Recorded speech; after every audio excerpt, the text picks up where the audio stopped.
आज हम शुरू करने जा रहे हैं लेबर लॉज यानी कि श्रमिक विधि। सबसे पहले हम श्रम का ऐतिहासिक परिप्रेक्ष्य देखेंगे। श्रम का लंबा और पुराना इतिहास है, यानी कि इतिहास से वर्तमान तक श्रमिकों की जो दशाएं हैं वो हम इसमें देखेंगे। श्रम को यानी कि लेबर फोर्स को वस्तु के परिप्रेक्ष्य में समझा जाता है, इसी कारण श्रम का व्यापार किया जाता था। सबसे पहले तो दास नामक प्रथा का जन्म हुआ था, जिसके कारण शोषण की कहानियाँ आपने सुनी होगी। इसी कारण इतिहास के अध्ययन में एक अध्याय दास युग भी था। प्राचीन काल में जब औद्योगिक क्रांति से पूर्व लेसीज फेयर थियोरी लागू थी, जिसका आधार संविदा की स्वतंत्रता थी, यानी कि फ्रीडम ऑफ कॉन्ट्रैक्ट। जो पूंजीपति हुआ करते थे वो व्यक्तिगत संपर्क या कॉन्ट्रैक्ट करता था, यानी कि संविदा करता था। ऐसे में वह समान कार्य के लिए समान मजदूरी के नियम का पालन करने के लिए बाध्य नहीं था। मतलब कि जो पूंजीपति लोग थे, नियोजक थे, यानी कि एम्प्लॉयर थे, वो सिर्फ अपनी मनमानी चलाते थे। मजदूरी का मूल्य नियोजक के विवेकाधिकार पर था, यानी कि जो नियोजक यानी कि पूंजीपति होते थे वो अपनी रीत से, अपने तौर तरीकों से मजदूरी देते थे। इस नाते मजदूरों की मजदूरी में बड़ी विषमता थी। असंतोष के कारण और श्रमिकों की दयनीय आर्थिक स्थिति और व्यवस्था के कारण लेबर लॉज की ज़रूरत हुई। सरकार के स्तर पर नियोजक व श्रमिकों के बीच व्यवहार में कोई हस्तक्षेप नहीं था। कॉन्ट्रैक्ट बनाते समय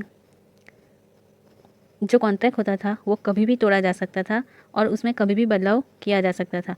श्रमिकों की दशा को सुधारने के लिए कल्याणकारी राज्य यानी कि वेलफेयर स्टेट की संकल्पना अपरिहार्य हुई। सरकार का हस्तक्षेप बढ़ा। सरकार के द्वारा शिक्षण के प्रसार में हुई वृद्धि ने श्रमिक शोषण को कम करने का प्रयास किया। यानी कि वेलफेयर स्टेट की जो संकल्पना बनी, यानी कि सरकार ने शिक्षा में वेलफेयर स्टेट का बढ़ावा किया। यानी कि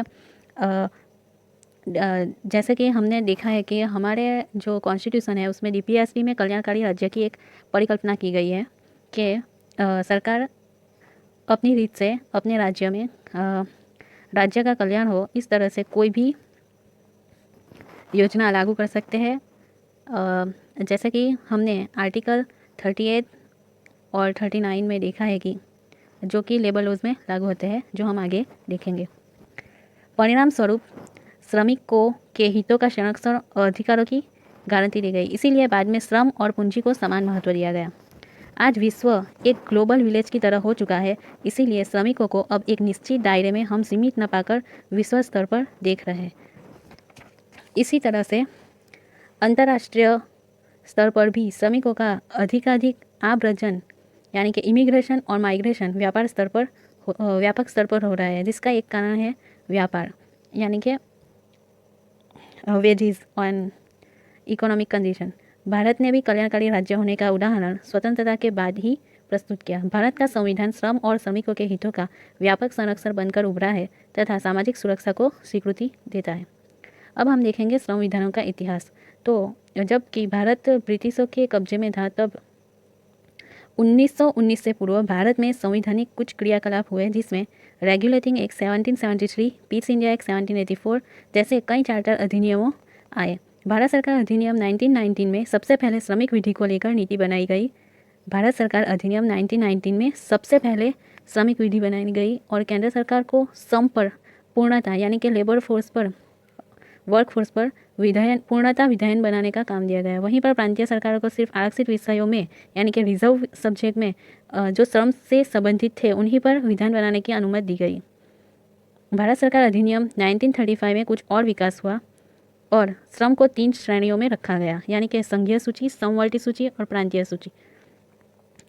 श्रम विधि के विकास में कुछ कमीशन और कमेटियों का भी योगदान रहा है, जैसे कि रॉयल कमीशन आयोग, labour investigation committee 1944, labour conference 1943 की अनुशंसा के आधार पर 1944 में लेबर इन्वेस्टिगेशन कमेटी की नियुक्ति हुई। इसी समिति का प्रभाव इस प्रकार हुआ कि वर्तमान विधायनों में संशोधन हुआ और साथ ही साथ कानूनों में इसकी अनुशंसा को स्वीकार भी किया गया। भारतीय स्वतंत्रता में श्रम प्रावधानों से स्पष्ट पता चलता है कि इस कॉन्फ्रेंस का किस हद तक प्रभाव पड़ा।